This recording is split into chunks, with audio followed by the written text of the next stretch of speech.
शिव गीता छठा अध्याय। श्री रामचंद्र बोले, हे भगवान, आप कहते हो कि मैं ही जगत की उत्पत्ति और पालन करता हूँ। इसमें मुझे बड़ा आश्चर्य है।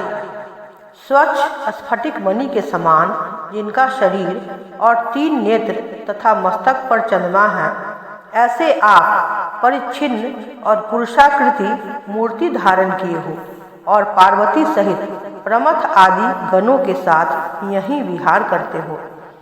फिर तुमने पंचभूतादिक यह चराचर जगत कैसे उत्पन्न किया है? हे गिरिजापते, जो आपकी मुझ पर कृपा है तो आप कहिए। श्री भगवान बोले, हे महाभाग रामचंद्र, सुन, जो देवताओं की भी बुद्धि में नहीं आता है वह मैं यत्न पूर्वक करता हूँ, जिससे तुम अनायास ही संसार सागर के पार हो जाओगे। जो कुछ यह 5 महाभूत, 14 भुवन, समुद्र, पर्वत, देवता, राक्षस और ऋषि दिखते हैं तथा और स्थावर, जंगम, गंधर्व, प्रमथ और नाग दिखते हैं, ये सब मेरी विभूति हैं। प्रथम ब्रह्मादि देवता मेरा रूप देखने के निमित्त मेरे प्रिय मंदराचल पर्वत पर गए। देवता हाथ जोड़कर मेरे आगे स्थित हुए। तब मैंने देवताओं को लीला से व्याकुल चित्त जानकर उन ब्रह्मादि देवताओं का ज्ञान हर लिया। वे तत्काल ही ज्ञान रहित होकर मुझसे बोले कि तुम कौन हो? तब मैंने देवताओं से कहा कि मैं ही पुरातन हूँ। हे देवताओं, सृष्टि के पहले मैं ही था, वर्तमान में भी मैं ही हूँ और अंत में भी मैं ही रहूँगा। इस लोक में मेरे सिवाय और कुछ नहीं है। हे सूर्येश्वरों, मेरे अतिरिक्त और कुछ वस्तु नहीं है।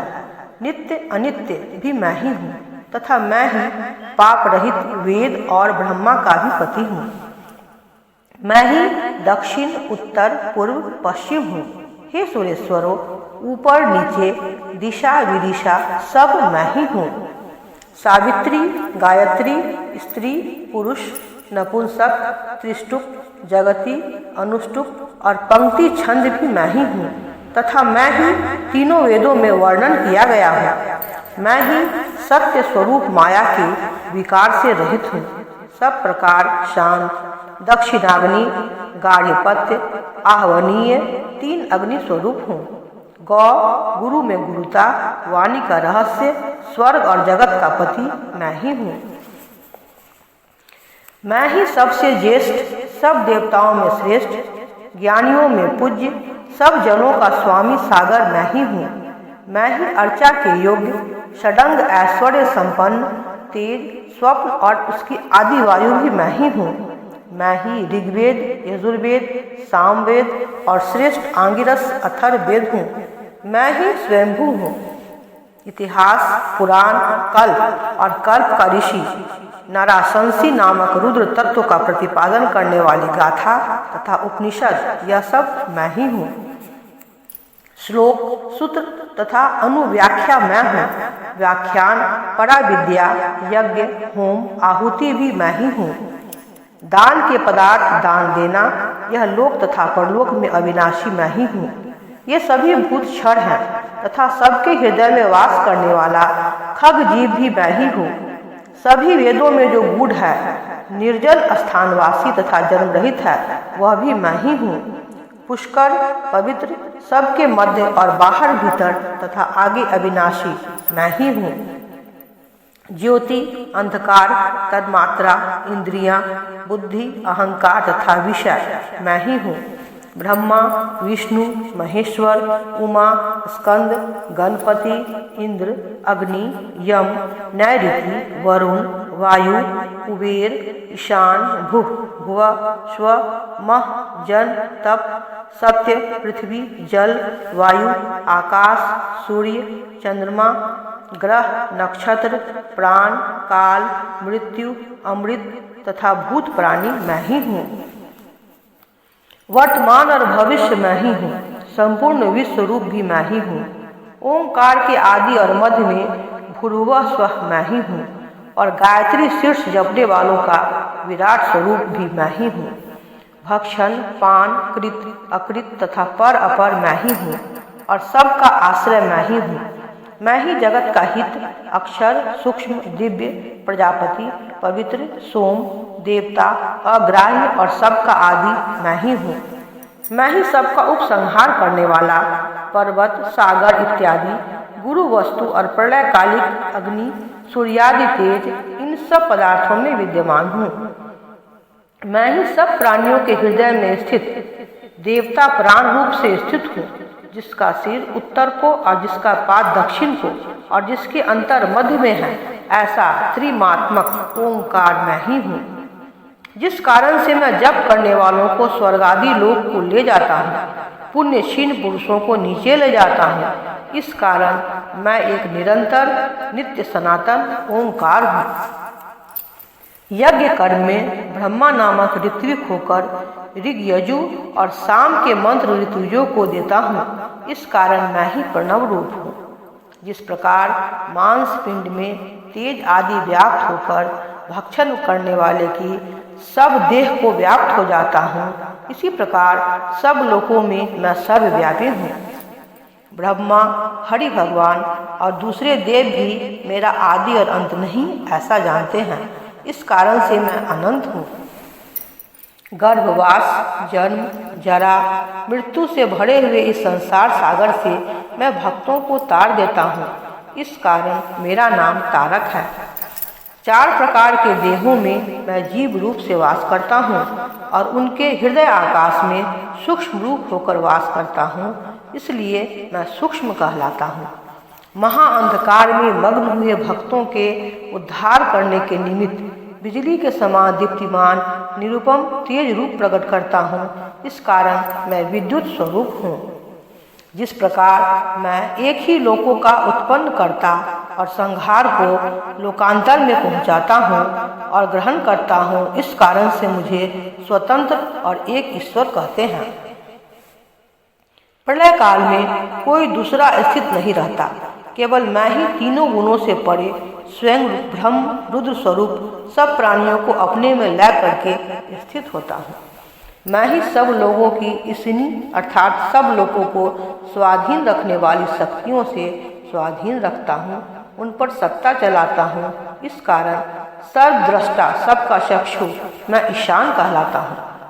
मैं स्थिर और चर सब प्राणियों का सदा ईश्वर हूँ और सब विद्याओं का अधिपति हूँ, अर्थात सर्व ईश्वर शक्ति संपन्न हूँ, इससे मेरा ईशान नाम सार्थक है।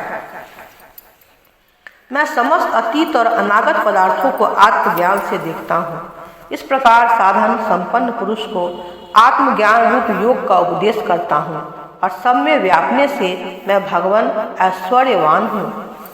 मैं निरंतर सब लोगों की उत्पत्ति, पालन और संहार करता हूँ, इस कारण मुझे महेश कहते हैं।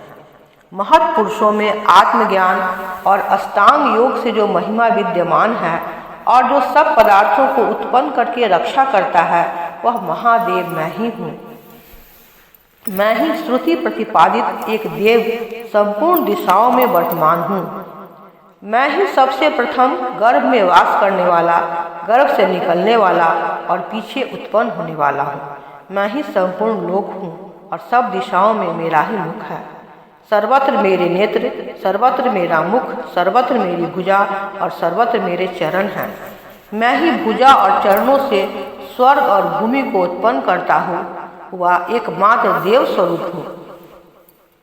केश के अग्रभाग के समान सूक्ष्म रूप हृदय में रहने वाला विश्वव्यापक स्वप्रकाश श्रेष्ठ आत्म स्वरूप मैं हूँ। जो चतुर पुरुष मुझे आत्मा में स्थित देखता है, उसी धीर पुरुष को शांति प्राप्त होती है, अन्य को नहीं। मेरी ही योनि में मैं अधिष्ठान रूप से स्थित हूँ, इसलिए यह संपूर्ण पंचभूतात्मक जगत मेरे से ही परिपूर्ण है। इस प्रकार मुझ ईशान रूप पुरुष को जानकर शांति को प्राप्त होता है। प्राण का जो अंतर्गत मन है, वहाँ क्षुधा, पिपासा और तृष्णा रहती है। इससे शुभाशुभ फल प्राप्ति का कारण जो धर्म अधर्म है, उसके भी कारण विषय तृष्णा को छिन्न कर निश्चयात्मक बुद्धि से मुझ में अंतःकरण लगाकर जो मेरा ध्यान करते हैं, उनको निरंतर शाश्वत शांति मिलती है, दूसरों को नहीं। जहाँ वाणी की गति नहीं, जहाँ मन नहीं पहुँच सकता। इस प्रकार आनंद ब्रह्म रूप मेरे जानने वालों को कभी भय प्राप्त नहीं होता। इस कारण मेरे वचन, जो कि आत्मस्वरूप ज्ञान को देने वाले हैं, सुनकर देवता भी मेरे नाम का जप करके मेरे ही ध्यान परायण हुए। देहांत में वे सब मेरे सायुज्य को प्राप्त हो गए। जो कुछ भी पदार्थ दिखते हैं वह सब मेरी ही विभूति है। यह सब वस्तु मुझ से ही उत्पन्न है और मुझ में ही प्रतिष्ठित हैं और अंत में मुझ में ही लीन हो जाती हैं। मैं ही सूक्ष्म से भी अति सूक्ष्म, महान से भी महान, मैं ही विश्वरूप, निर्लेप, पुरातन पुरुष, सर्वेश्वर, तेजोमय और शिव रूप हूँ। मेरे हाथ या पाँव नहीं हैं, मेरी शक्ति किसी के ध्यान में नहीं आती। मैं बिना ही आँख के देखता हूँ व बिना ही कान के सुनता हूँ। मैं सभी रूपों को जानने वाला हूँ, मेरा जानने वाला कोई नहीं है। संपूर्ण वेदों में मैं ही जानने योग्य हूँ। वेदांत का कर्ता और देव का जानने वाला भी मैं ही हूँ। मेरे में पाप पुण्य नहीं है, मेरा नाश तथा जन्म नहीं। मुझसे देह, इंद्रिय और बुद्धि का संबंध नहीं है। भूमि, जल, तेज, वायु, आकाश भी मैं ही हूँ। इस प्रकार हृदय रूपी गुहा में निवास करने वाला निर्विकार अद्वितीय हूँ। मैं सबका साक्षी, सद असद से रहित परमात्मा हूँ। जो इस प्रकार मेरे शुद्ध रूप परमात्मा को जान लेता है वह मेरे स्वरूप को प्राप्त हो जाता है। हे महाबुद्धिमान रामचंद्र, इस प्रकार जो मुझे तत्व से जानता है वही संसार से मुक्त होता है। छठा अध्याय समाप्त।